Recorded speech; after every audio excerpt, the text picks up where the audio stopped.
everyone, welcome back to my channel. My name is Nandi. I'm a real estate agent in Centurion West with Harcourts.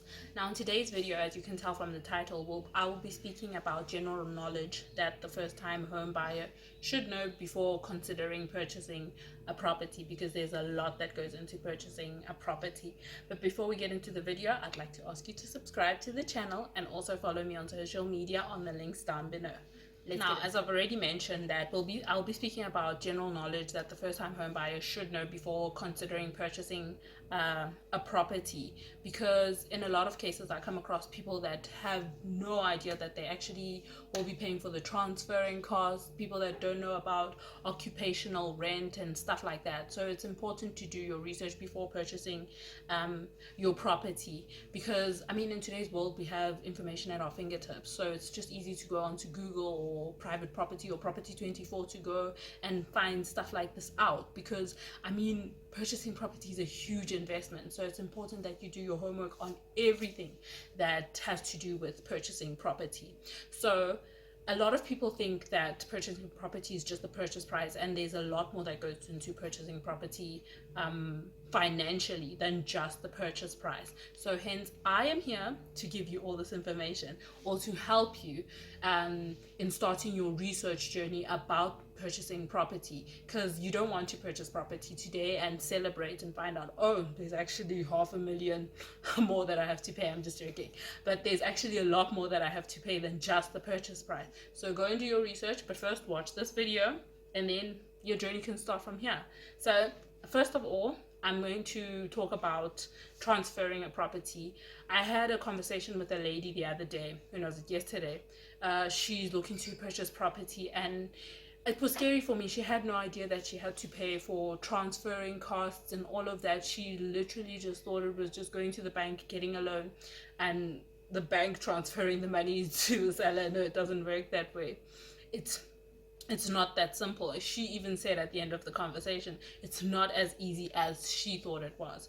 So the first thing that the first-time home buyer should know is that when you're purchasing a property, especially a resale where there's actually an individual selling the property, you must know that you will be paying for transferring costs and bond registration costs if you're going to be applying for a loan. These are the attorney's fees and the deeds office fees, postage and petties and all of that stuff that goes into it. And the home loan, most home loans don't cover this, so it will come straight from your pocket. So you should have a bit of money saved up before purchasing a property. Depending on how much you're going to be purchasing for, you should know what could potentially be your transferring costs, and even other things like moving costs and connecting the Wi-Fi and the electricity back up again and stuff like that. So you should have a bit of money saved up before you purchase a property, instead of just getting the home loan and thinking that it's going to cover everything. No, it's not going to cover everything. So I've written down a few things here, so I will be reading. Mind me if I check my laptop to see what I'm talking about, because I did put down a few notes so I can speak to you in detail about this subject. So first things first, when you sign an offer to purchase, and when you sign an offer to purchase, it goes to the bond registration, the bond originator, the attorneys, and also to the office of the agent that you're purchasing the property through. And once it gets to the attorneys and the bond originator, that's where the process of now purchasing the property starts. So the bond originator will obviously assist you in getting a loan, and then the attorney's job is to assist you in transferring the property from the seller's name into your name.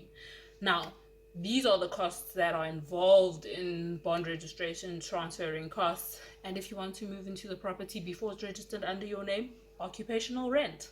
And an offer to purchase, the offer to purchase document will go to the real estate agent's office with whom you're purchasing the property through.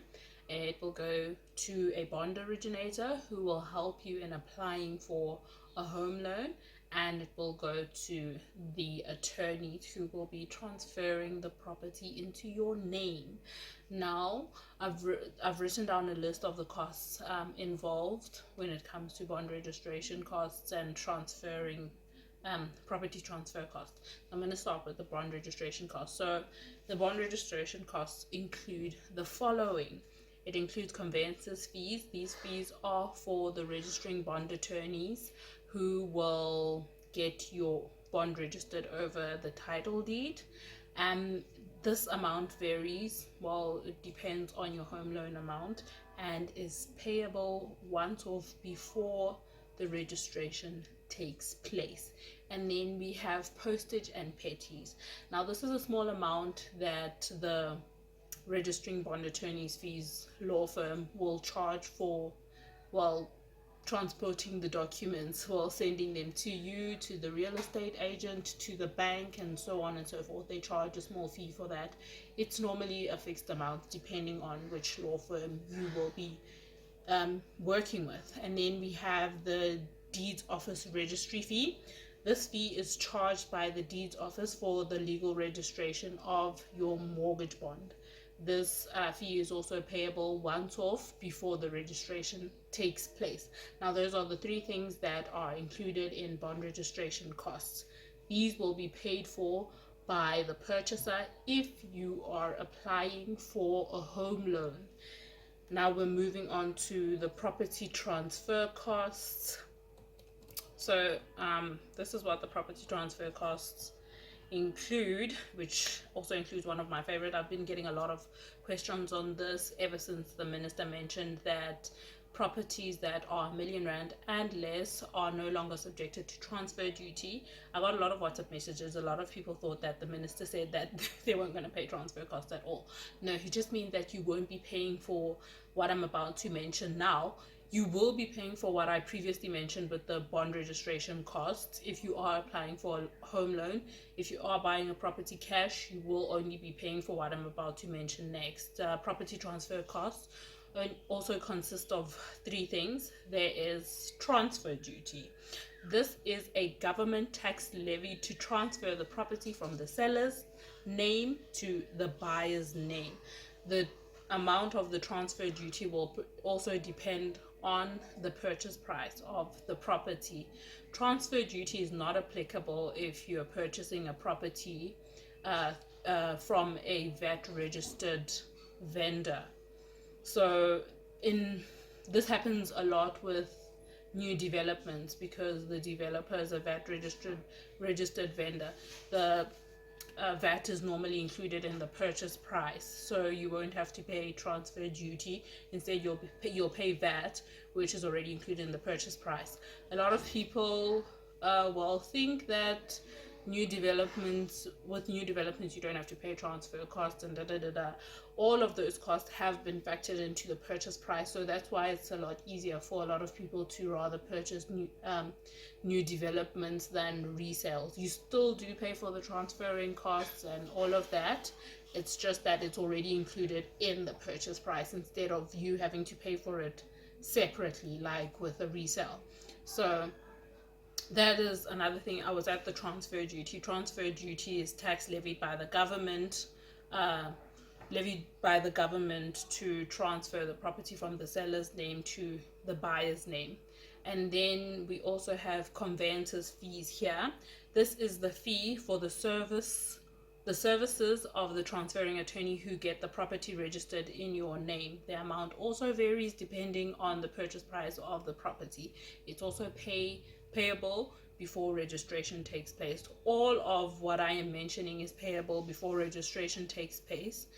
And then after the conveyances fees, we have postage and petties. This is also for the transferring attorneys who move around documents from you to the bank, to the seller, to the agent. They charge a small fee for that depending on what law firm you're using again. And last but not least, we have deeds registry as well on this one.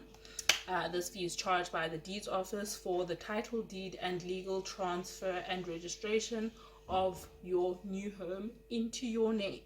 So those are the costs involved in purchasing property. Now the costs vary depending on obviously the purchase price of the property. It's a lot of money. It's not a little money. And if you're buying a property through a bank, obviously you'll have to pay for the bond registration costs and the transferring of the property costs. And if you're buying a property cash, you'll only pay for the transferring costs, which will only be the transfer duty, the conveyances fees, the postage and petties, and the deeds registry fee. So if you're buying a property through the bank, you'll pay double this amount. I'm going to leave the estimates somewhere here so you can see how much these amounts could potentially be, depending on what kind of property you're buying and how much the property you're buying costs. I'm also going to speak about occupational rent. Registering a property takes 3 months, 90 days, 60 to 90 days, but I'll put it at 90 days to be safe. And during this period, from the date of the signing of the offer to purchase or the acceptance, you will wait for 3 months for the property to be registered in your name. The process is a bit faster when the property is purchased cash, but I wouldn't say that fast to be on the safe side. It might also take 3 months or more.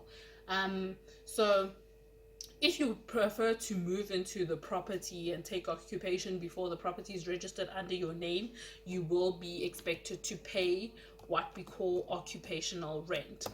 Well, this is payable because you must remember that the property is still registered under the seller's name, and the seller will be liable to pay for levies and rates and taxes because the property is still under their name.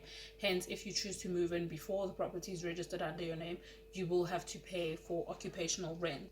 This can either be a fixed amount, usually calculated as either the amount of the seller's mortgage loan repayment on the property or 1% of the purchase price. And again, this amount is negotiable. I do have a lady who purchased a property recently, and she decided to move in before the registration took place. So she purchased the property for 1250, and the seller said that she could pay 7.5 until the property is registered under her name. So it can also be negotiated between the seller and the buyer, but you must remember the agent is the go-between for all of this. So yeah, that is all the information I have for you today. So I advise you to go out and do your research before making an investment in a property. Know what the costs are, know what you're expected to pay for, and most of all, ask your attorneys, your agents, your bond originator questions that you need to know. Because even with home loans, I know that there's a lot of